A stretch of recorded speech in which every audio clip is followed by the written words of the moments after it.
Make games. Drink coffee.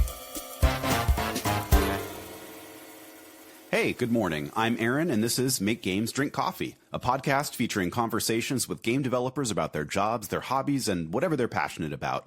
Today, I'm talking to Benjamin Lindsay, a game designer who has worked at Riot on League of Legends and on their R&D team, among other things.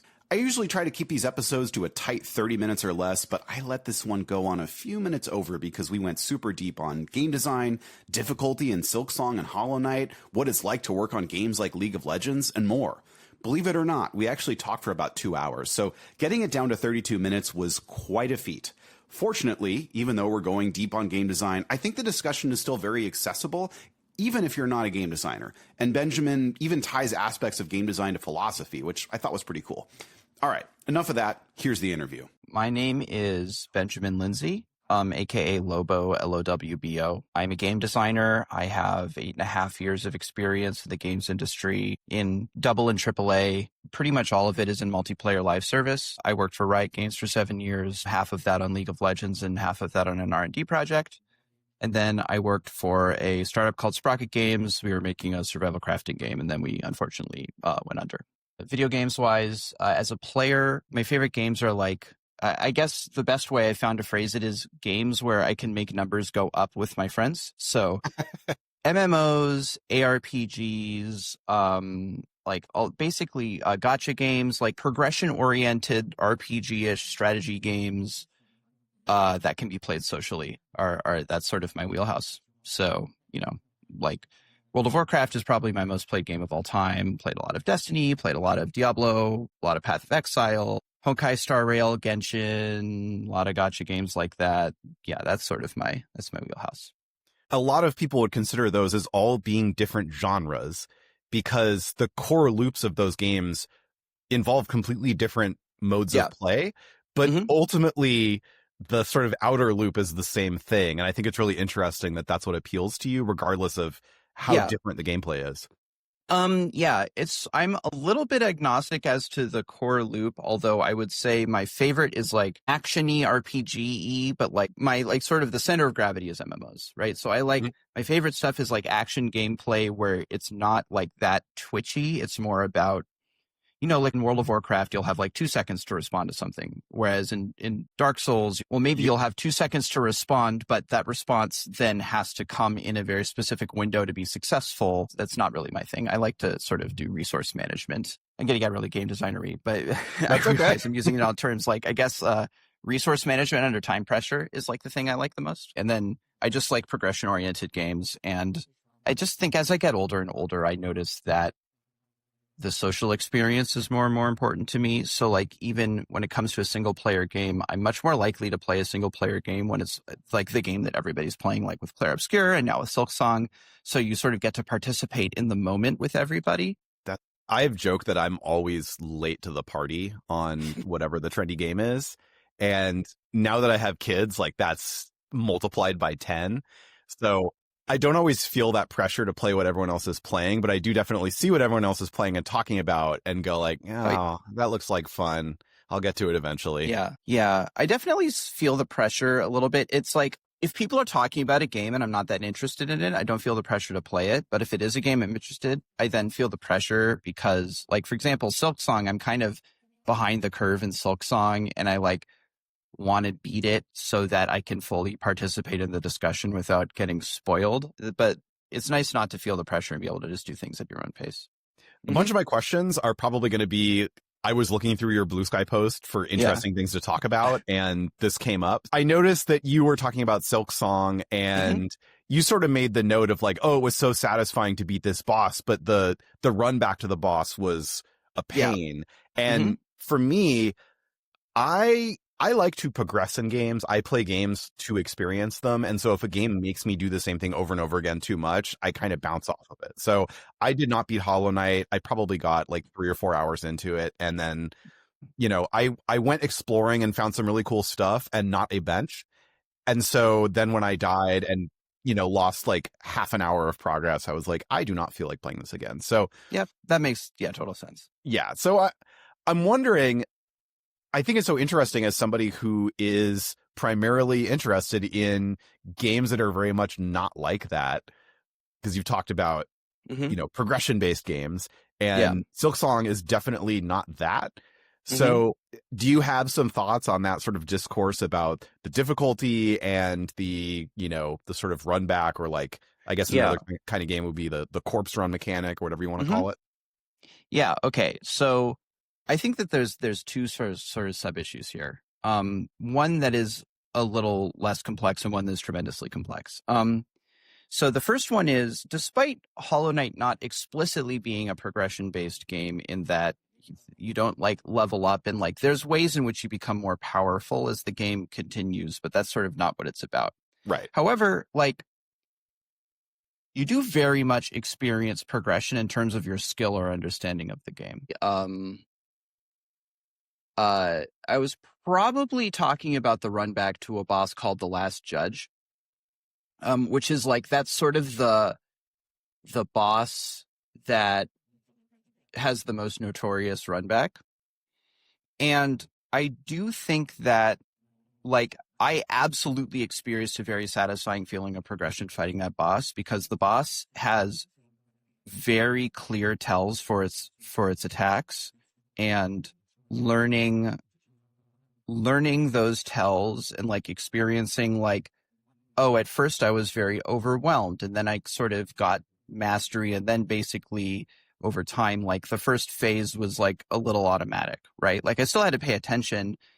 So it was still thrilling and exciting, but like I started very rarely losing to the first phase. And then I did that for the second phase, and, so on. So like, progression doesn't have to happen in the game. It can happen in the player too. And I think the best games mix these two things. So like, I think, for example, there are a lot of games where progression only occurs inside the player, like, for example, League of Legends, or Overwatch, a lot of competitive games, fighting games, for example. And there's a certain purity to that, which will, I think, attract a lot of people. But I think adding some external power progression sort of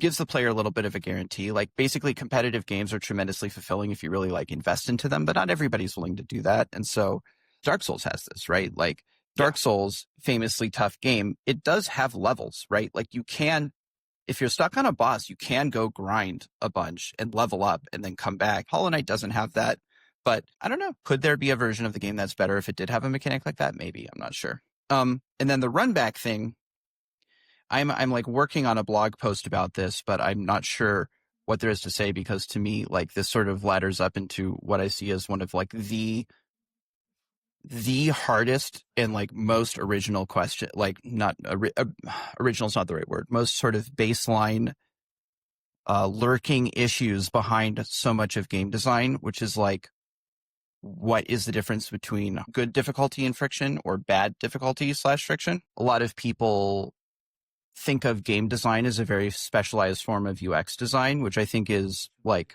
there's a lot that's true about it, but one of the major things that distinguishes it is that UX design usually involves removing friction as much as possible. Whereas if you remove friction from your game, you are removing one of the things that makes it a game. I'm not going to go so far as to say that the thing that makes it a game is friction. Have you ever heard of, I'm going to fuck up the pronunciation of their name because I've never really said it in real life. I've only read it. But there's a philosopher named C. Tai Nguyen. I really, really love his works, but he has this very interesting book called Games Agency as Art. And one of the ways he defines a game is basically it's an inversion of typical human activity. Typically humans, they have an end they want to achieve, and so they'll take whatever means to achieve a valuable end. Whereas a game is an arbitrary end for means that are valuable. So like an example here is, let's say you have a mountain. At the top, there is a beautiful view and also like an herb that's very valuable in medicine, right? And so you have two people who want to climb the mountain. One is a doctor who wants to get the supplies, or, the doctor, maybe they sent somebody or something like that. The other is a hiker, right? So if there was a helicopter or a cable car that went to the top of the mountain, the person getting the herbs would just take it there, because it doesn't matter how they get to the top. The end is what's valuable, right? but the hiker is playing the game of climbing the mountain. So taking the tram would cheat the game because the mountain is there, but like the really valuable thing is climbing it, not being at the top of it, right? So I've been thinking a lot about this in the context of Silksong because there's a lot of debate over whether Silksong is hard in the right way, whether it should have accessibility stuff, whether the runbacks are appropriate and things like that. And I noticed that players often use this term artificial difficulty, which as a designer, I think it's understandable. As a player why I'd use that term, but as a designer, I think it's a little funny because all difficulty, it's all artificial, right? Yeah, like, exactly. We don't have to do any of this. Yeah, right. But I'm a big believer in, there's this phrase like, players are really good at diagnosing problems, but really bad at suggesting solutions. Yeah. I would go a step further. I don't think players are good at diagnosing problems. I think players are very good at indicating that there is a problem. But actually, a big part of game design is accurately diagnosing the problem, and diagnosis is really tough. So I think when players say there's artificial difficulty, I think what they're saying is this game is testing me on something or asking me to do something that I don't want to do. Yeah, or that the game has not prepared you to do in advance, and so it feels unfair that it's asking you to do that. Yeah, so the sort of thesis I'm working on is basically like based on social contract theory. So I'm like a philosophy hobbyist, and so I like. Do you need me to introduce that briefly, or? I mean, go for it. Yeah. Okay, so social contract theory comes from political philosophy. It's sort of this idea that it's like this classical liberal philosophical idea from the Enlightenment. The sort of idea is that the people of a nation or any sort of state form a contract with the government where they give up freedom in exchange for the government's protection, right? And sort of the idea is, if the social contract gets violated, then the people will revolt or whatever. The way I think about this difficulty thing is that players of a game implicitly are in a contract with the developers of the game based on the way the game is marketed and the players' expectations of the game as to what are they like signing up to do, right? Yep. So like, I think that this happens in all art. For example, have you ever heard of the anime Madoka Magica? No. Okay. So Madoka Magica is a deconstruction of Magical Girl like Sailor Moon. Mm-hmm.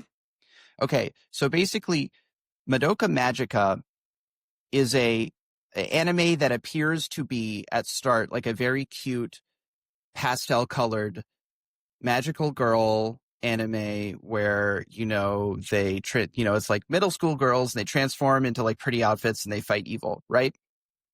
And then it gets really fucked up really suddenly, right? And that's sort of like why it's so famous and all of that, right? And I think part of why it's so effective is you think you're signing up for one thing and then all of a sudden you got another thing, right? But sometimes people get really upset at it because they're sort of like, I didn't sign up for something super dark and fucked up. And nowadays you don't get this as often because like it's sort of what's like, I don't think I'm spoiling it now, right? That's sort of like why you would watch it as opposed to watching Sailor Moon or whatever. You can see like I have a lot of thoughts on this, but they're not super organized. But basically, I think that when people look at Silksong, I guess this is the hard thing is like everybody brings their own expectations, their own preconceptions to a work of art. And games are especially tough because I think especially with a game like Silksong, which is like, it is a very vision-oriented, almost stubborn game, just like Hollow Knight was. Like, I think that this is the game they want to make. Yeah. And I think their perspective is take it or leave it. Like, this is our thing.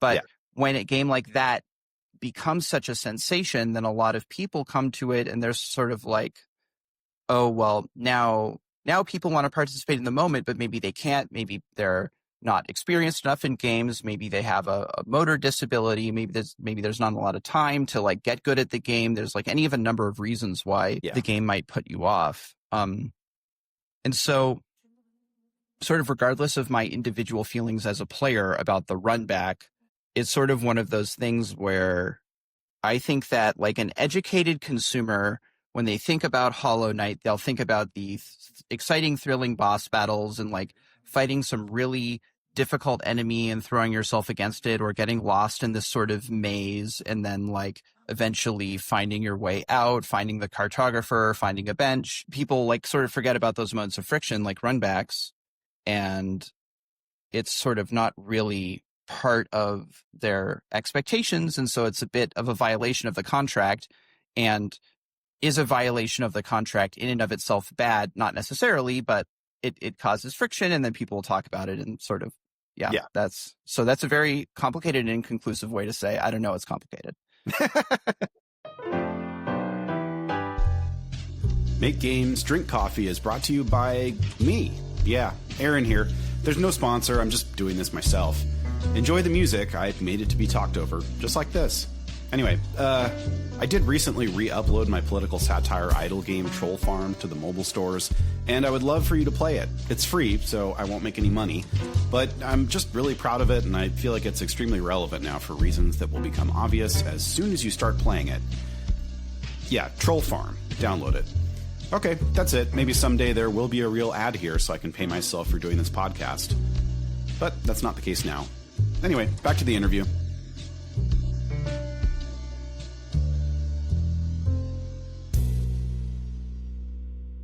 I was looking at your portfolio site. I saw that you had a blog post, and it was about utilitarianism in systems design, which I thought was a really cool way of looking at it. But it had this quote that I want to read here because I've worked on live service games so much, and this really appealed to me.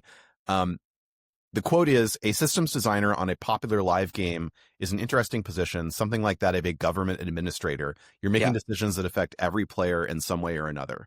And that is it kind of captures why I have really enjoyed working in live service games, and also why I have been frustrated working in live service games, because it is cool that you're making these decisions that have such a huge impact.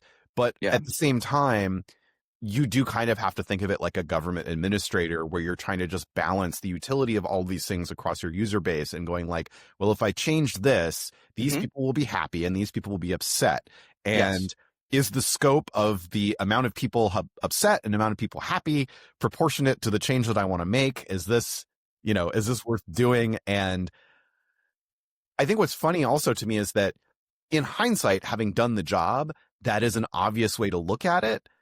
But I can imagine it not being obvious to somebody who's coming into it and looking at it from another perspective, and maybe not understanding that there is something sort of hilariously mundane in making these changes, every week or every 2 weeks or whatever in a live game that has millions of players.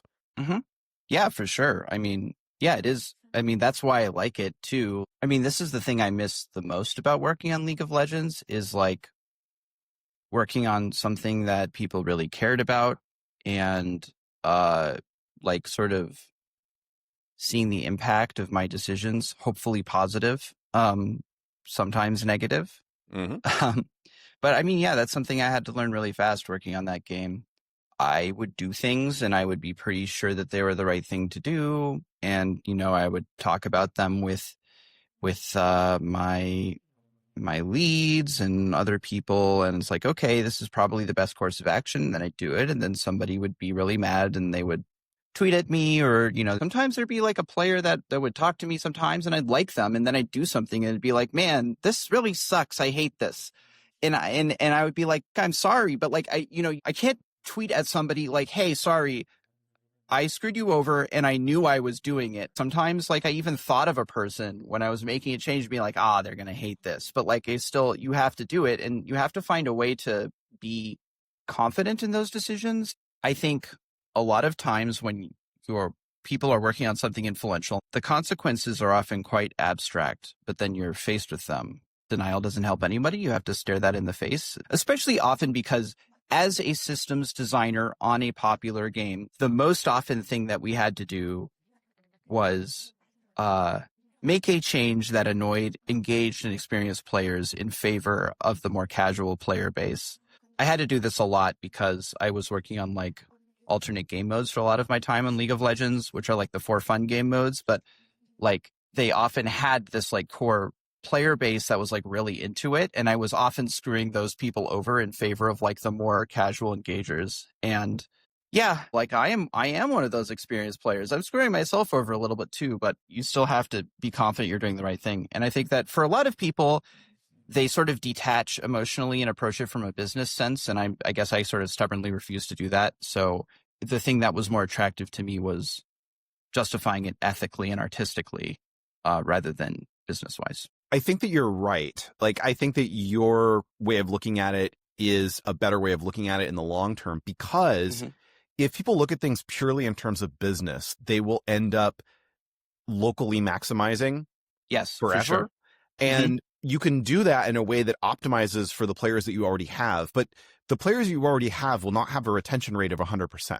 So if you keep optimizing it for the people that have been playing the game the longest, eventually you've made a game that's hostile to new players, and then it will die inevitably. Yeah. And so I think that you're doing the right thing by trying to balance between those two factors. And that's something that when planning releases for live games that I've worked on, I think it's really tempting for some people to say, well, this release is going to be completely focused on this KPI for these sets of users. So what are all the things that are going to target that? And my thought is like, no, we need to pick something for everyone. Yeah. And that doesn't mean one thing that makes everyone happy. That means this thing's going to be good for our, D1 retention, because we need to make sure that keeps pace with what we want. But let's have something for the elder players so that they know we're paying attention to them. Yeah, give everybody a cookie. No, I'm very much aligned with that. Give everybody a cookie. Well, this reminds me of I think it might be, in my opinion, the best GDC talk of all time. It's called Designing Path of Exile to be Played Forever. Oh yeah. Yeah, and like one thing that Chris Wilson really specified is that they make sure every season, it's like they don't do like a season of this one's for the new players, this one's for the experienced players. Every season they try to give something to all of their sub audiences. I think it's actually often a trap to try to make it the same thing. Like this is a hot take. This is something that annoys me about World of Warcraft a lot. I think that they often try to repurpose their systems. They try to be like, okay, this is our big thing, and we're going to pack something for everybody in this thing. And then I think what that often happens is it makes too many compromises, and then so everybody's mad, right? and instead, I think it's a much better strategy to make separate features, like much smaller scope, separate features for all of your target audiences. I think we're in an interesting point in the industry where in the last decade, it's made so much money that we've had a flood of people getting hired in who sort of come to it as a monetizable career path and not as something that they're passionate about. And I've definitely talked to people who claim to be passionate about games, and maybe they are as gamers, but I think that doesn't necessarily mean that you are going to approach it as a game developer with that level of care. Yeah. It more like means that like this is your hobby, and also you have a job where you look at a spreadsheet and you look at numbers and you look at data and you go, I think this number will go up if I do X. And I think that, if you ignore the player experience as you're making those decisions, then at some point you will start making things worse and not better, and it will be very difficult to know when you've gone over that cliff. Yeah. I mean, that makes me think two things. One is that, like, behind most, some would say every, some would say most, behind most cynics is a brokenhearted idealist, right? So, like, I think it's very easy to get into the games because you're passionate and then just get sort of beaten down by everything and then become very cynical. And then I guess the other thing is, like, especially if you're like very spreadsheety, like, this is sort of a reason why, I mean, this is very Riot-y of me, but I just think playtesting and playing your own game is so important, because it's really important to have, I guess. Okay, so people talk a lot about the difference between sympathy and empathy, and like everybody has their own definition, but I'm going to define it here as empathy being like personally understanding somebody else's experience, and sympathy being theoretically understanding somebody else's experience. I think it is vitally important, if you are working on a game to at least be sympathetic to your player's experience, but maintaining authentic sympathy is pretty difficult. And I think it's just generally a lot easier to just play the game yourself. And so developing it, like, you know what I mean? Developing your own direct experience is just, it's sort of like easier and more time efficient way to do that. That is, so working on free to play mobile games, I've definitely been in a position where there are people on the team who come at it originally from a standpoint of this is just a job. And I have made efforts to try to bring everyone in and like give talks and explain, okay, here's how this works. Here's why people enjoy it. Here's what's fun about it. Maybe this isn't the type of game that you normally play, but here's why it's appealing. And I think early in my career, I was really bad at that. And I worked with some people that actually had formal game design training when that was much more rare. And they would look at stuff and go, why are we doing this? This sucks. And I'd be like, we are doing this because it's successful in the market and it makes money. And they get mad at me. And in hindsight, I don't blame them. If I imagine that scenario, I can sort of imagine equally plausible scenarios where they are applying their game design training to say that this is like bad game design, which I put in scare quotes because what is that even? Right. The reason I'm putting that in scare quotes is that I think a lot of people, especially when they start studying game design, they try to derive rules of what makes a good game and then apply that, right? Yeah. Whereas I have a good friend from Riot who often likes to satirically quote the framework, design things to their purpose, which sounds at the same time tautological, but it's actually really, really deep at the same time, which is why it's funny. Useful. Right. It's like, good game design is designing the game for whatever it's supposed to be. And like, obviously that's very complicated, and understanding all of the nuances of that is like what makes a good game designer. But like, there is something that might be really great in one situation is really bad in another situation. Right. So when you tell that story, I can imagine a scenario where they're like, no, as a game designer, like this sort of, I think that this is like, we're screwing over our players, right? In order to make more money, which is a thing that you have to do a lot of the time, either because you're running out of money or because the executives demand it or whatever. But also I have found that with game designers from a more formal or academic background, I find that they often, although this is less true, I think this is a lot more true in like the early 2010s. They have this like very theoretical view of like what good game design is, and they sort of approach it from a prescriptivist standpoint of like, I'm going to go into a room, I'm going to think really hard about what makes a good video game, and I'm going to come up with these principles. It's often around elegance. It's often around like, one mechanic that can be very deep, and it's like very simple and complex at the same time. It's like Go, it's like chess or whatever. And then they'll like apply this standard to other games and say, this very popular game that people love playing is bad because it doesn't match these abstract principles. And I'm very against that, right? Yeah. The approach I like to take is studying like, people really like this game. What can I learn about what makes a good game from that? Something I wanted to ask about, you've got a bunch of experience doing R&D at Riot, and I imagine that is unique in the games industry as a job because Riot is more patient about R&D than just about any company. And I'm wondering how you feel about that now, how you felt about it at the time, and if you ever just thought, you know what, I wish I could just like do a game jam and make something terrible and release it, into the world just to avoid having to work on something that nobody's going to see for years, if at all. I think that largely Riot is taking the proper approach for them to R&D, because Riot is a live service game company that has a very valuable and important brand in terms of player trust, right? But I believe there's this understanding that Riot is quite good at maintaining these live service games. They respond quickly to issues. They, put a lot of love. League has done a 2-week update cycle for its entire existence. Essentially, Riot is in a tough position as a company because they need to release new games, right? However, the cost of releasing a new game that you cannot support because it's not that successful is quite high, right? As we saw with Legends of Runeterra, basically, I think that the absolute worst outcome for Riot, worse than never releasing new games, is to become Google, where Google will release a promising new product and everybody will be like, well, even if this seems really cool, I don't want to use this because they're just going to kill it in a year or two, right? Yeah. So Riot is in a really tough position. And I think it makes sense that they're cautious because, like, the cost of releasing a new game that doesn't work out is tremendously higher than the cost of not releasing that game.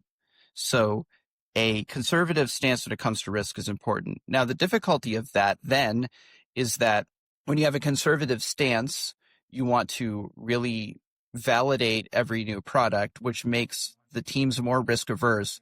And also means you have to spend more time and expense validating a new product, which means that the bar for success gets ever higher, right? Right. And so balancing that is really tough. Anyway, but going back to, like, from the perspective of, like, being a grunt in the Riot R&D machine, yeah, it was a little frustrating. As a developer, I miss shipping things to players, but I guess I was sort of aligned with the general thing of, like, I don't want to put stuff out into the wild just to do it. I want to be really confident that my shit is good because I guess I love the art form and I love video games and I love gamers, and I don't want to give people weak sauce shit. I want, if I'm like, there's so many games out there. It's like, I guess maybe I'm stubborn and I guess I like the art form more than I like myself. So I'm like, if I'm putting something out into the world, I want to be able to legitimately believe, I want to say, yes, this game is worth your time against Silksong or Clair Obscure or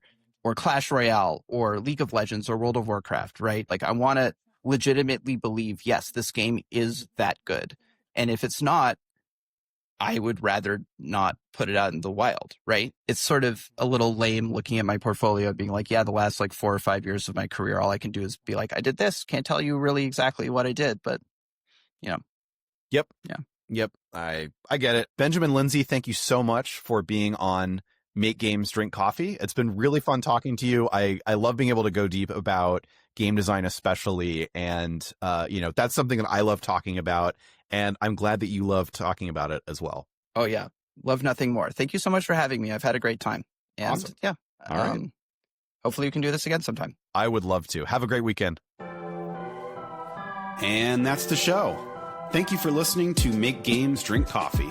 You can find the show online at makegamesdrinkcoffee.com or email me at makegamesdrinkcoffee@gmail.com. Recording, editing, production, and original music by me, Aaron Nemoitin. Drink up. I'll see you next week.